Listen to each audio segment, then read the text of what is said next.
हम काफ़ी कुछ आकर्षित हैं, लेकिन इसका आकर्षण केंद्र हमें ऐसा बनाना होगा कि आखिर इस तरह की व्यवस्थाएं क्यों, ये व्यवस्थाएं, जबकि ये लोकतंत्र है, ये सबका देश है, और फिर इस देश में इस तरह की व्यवस्थाएं क्यों बनाई जा रही है कि जो मानव के खिलाफ है, जो मानव का शोषण करने वाली है।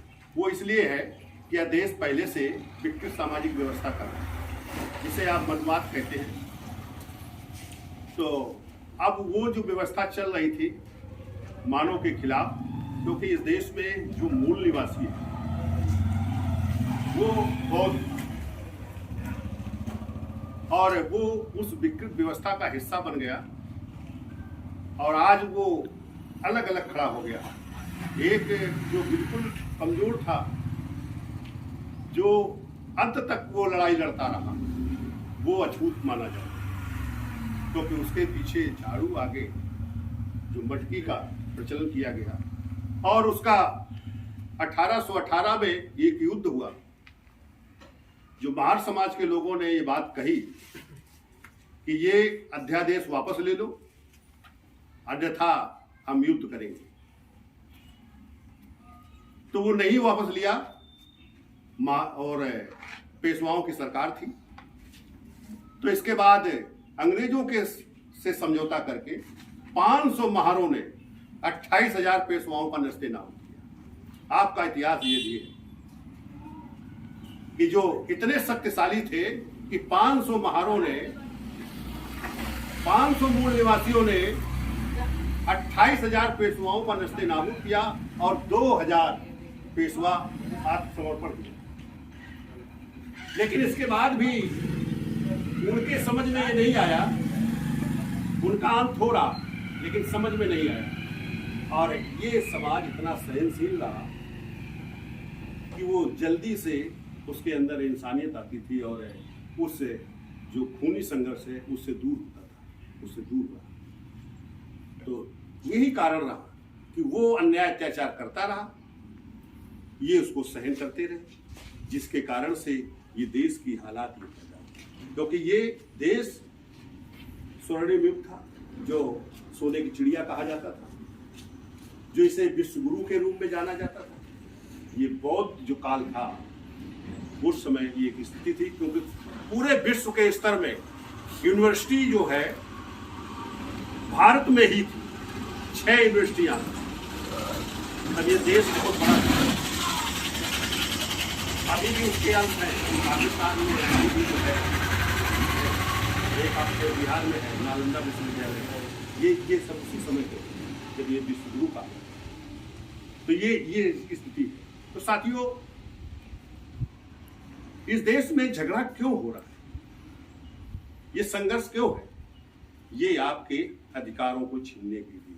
जो मूल निवासी है, ये अगर अधिकार युक्त हो जाएगा तो ये फिर राजसत्ता ले लेगा और फिर बदला लेगा।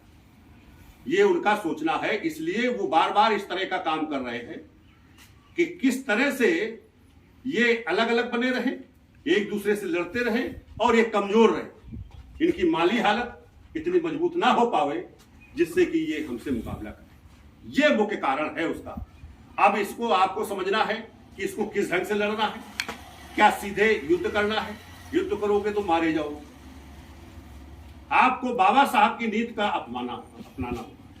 बाबा साहब ने केवल अधिकार की बात कही। बाबा साहब पूरे अपने संघर्ष में अधिकार के लिए लड़े कि इस देश के हम हिस्सेदार हैं, हमें भी पूरा अधिकार इंसानियत के रूप में मिलना चाहिए। इंसान है, हम बराबर के हर काम कर सकते हैं, हम जिसमें जो क्षमता रखते हैं उस काम को करने के अधिकारी है, वो काम हमें मिलना चाहिए, वो काम करेंगे। इस देश के हम हिस्सेदार हैं, तो हमें जमीन जायदाद में हिस्सेदारी मिलनी चाहिए। लेकिन हिस्सेदारी नहीं दी गई, तो हिस्सेदारी कोई देने नहीं आता, हिस्सेदारी लेना। तो बाबा साहब ने प्रतिनिधित्व की बात उठाई, अगर वो बात मानी जाती, जैसे कि अंग्रेजों ने मान लिया था, लेकिन गांधी ने उसको आरक्षण में तब्दील कर दिया। आरक्षण में तब्दील करने का मतलब उन्होंने एक आपस में बंटवारा कर दिया। जो पिछड़े पूरे समाज के लिए यह था कि प्रतिनिधित्व लागू होगा, तो इस देश में हर समाज का प्रतिनिधित्व होगा। लेकिन उस बात को आरक्षण में तब्दील करके और उन्होंने एक सूची बनवा दिया कि जो सबसे कमजोर है, जो जात से के रूप में अपमानित है, उसे जो है उन्होंने आरक्षण के उसमें सीमा में लाकर खड़ा कर दिया कि जब चाहेंगे तभी आरक्षण खत्म कर देंगे, और अगर हिस्सेदारी हो जाएगी तो ये कभी खत्म नहीं होती। हिस्सेदारी तो उसी तरीके से होती है जैसे बाप के 4 बेटे हैं, 4 बेटों का बराबर बराबर हिस्सा होता है। वो चाहे कम पढ़ा लिखा हो, चाहे कुछ भी ना पढ़ा हो, चाहे बहुत पढ़ा लिखा हो, चाहे बहुत बड़ा आदमी बन गया हो, लेकिन हिस्सा अगर है उस बाप की संपत्ति में तो बराबर है। तो यही हिस्सेदारी का मतलब है। इस हिस्सेदारी को हम आज तक नहीं समझ पाए। इस देश का जो बाबा साहब को मानने वाले, जो अनुसूचित जात के या जनजात के लोग हैं, जिन्होंने अधिकार पाया है, जो जीरो पर खड़े थे, जहां उनको कोई सम्मान नहीं था, उनको छूने से अपवित्र हो जाया करते थे, इतने बड़े उस शक्तिमान बना दिया कि उसके छूने से अपवित्र हो जाया करते थे।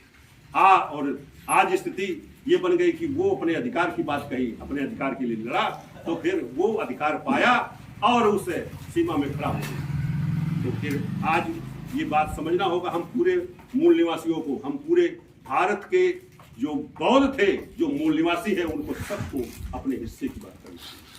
और अपने हिस्से की जब बात करोगे तो इस सारी लड़ाई खत्म होगी। क्योंकि जिस दिन आप हिस्सेदार हो गए, आज अगर इस गांव में सबको अगर नौकरी मिल जाए, सबको खेती मिल जाए, जो भूमिहीन किसान उसको भी खेती मिल जाए, जो मजदूर किसान है उसको भी काम मिल जाए, जो काम के मानक हैं, तो फिर उसका लड़ाई को कोई मतलब नहीं। जो लड़ाई जिस तरह से वो कर रहे हैं वो खत्म हो जाएगी। क्योंकि जो वो 80% पर काबिज हैं, तो फिर आके वो 15% पर रह जाएंगे, 10% पर रह जाएंगे, तो फिर आपकी उपमानता होगी, फिर आपका प्रतिनिधित्व होगा। तो आप अपने आधार पर चलाओगे, गांव को भी चलाओगे, इस देश को भी चलाओगे अपने आधार पर, क्योंकि प्रतिनिधित्व आपका होगा, IAS आप होंगे, संख्या आपकी ज्यादा होगी। तो जब मीटिंग होगी, जब कोई नियम कानून बनेगा, तो फिर उसमें भी वही हाल होगा जो आज होगा। क्योंकि जब वो मनमानी करेगा तो फिर आप उसी तरह से उसके साथ व्यवहार करेंगे। तो ये सारे सिद्धांत, तो इसलिए हमें इस देश में बाबा साहब के उस सिद्धांतों पर हमें चलना होगा और इस देश में अपनी हिस्सेदारी करनी। और जब तक इस देश में हिस्सेदारी कायम नहीं होगी, तब तक हम कितनी भी ताल ठोक लें, कितनी भी लड़ाई कर लें, ये विपक्ष है, विपक्ष ही फांसीवाद का जन्म दे रहा है। जब इस सरकार में पहुंचते हैं तो ये उसके प्रभुत्व से, उसके पैसे से काम करते हैं। उसको जो समानता है वो जो बांटनी चाहिए, जिस तरह से काम करना चाहिए, नहीं करते। आज इसीलिए तो फंस जाते हैं, आज इसीलिए बोल नहीं पा रहे। आज वो जो काम कर रहा है वो ये करते हैं। आज वो जो है जास्ती वो ज्यादा ये कर रहा है कि सबका अधिकार छीने ले रहा है। वो जो पा लिया है, जो अधिकार पा लिया, उनका भी अधिकार छीन रहा है। आज उन नेताओं को भी नहीं बख्श रहा है। लड़ाई इस बात की है कि आज वो जो नेता हमारे बीच से गए हैं, जो वर्चस्व को प्राप्त किया है, आज वो भी नहीं बच रहे। आज कमजोर तो गरीब तो परेशान है ही, लेकिन वो भी परेशान है। तो इसलिए वो उस व्यवस्था को लागू करना चाहते हैं, जिस व्यवस्था को मानव के खिलाफ कही जाती है, जो मानव के खिलाफ होती है। उसका मतलब सीधा है, इस देश में बेरोजगारी होनी चाहिए, इस देश में अशिक्षा होनी चाहिए, इस देश में पूंजीपति की व्यवस्था होनी चाहिए। वो व्यवस्था को लागू करना चाहते हैं, तभी इस देश को वो वनवाद के सिद्धांत पे ला सकते। तो ये इस व्यवस्था को हम सब नहीं स्वीकार करते हैं, तो फिर हमें सबको इसके खिलाफ खड़ा होना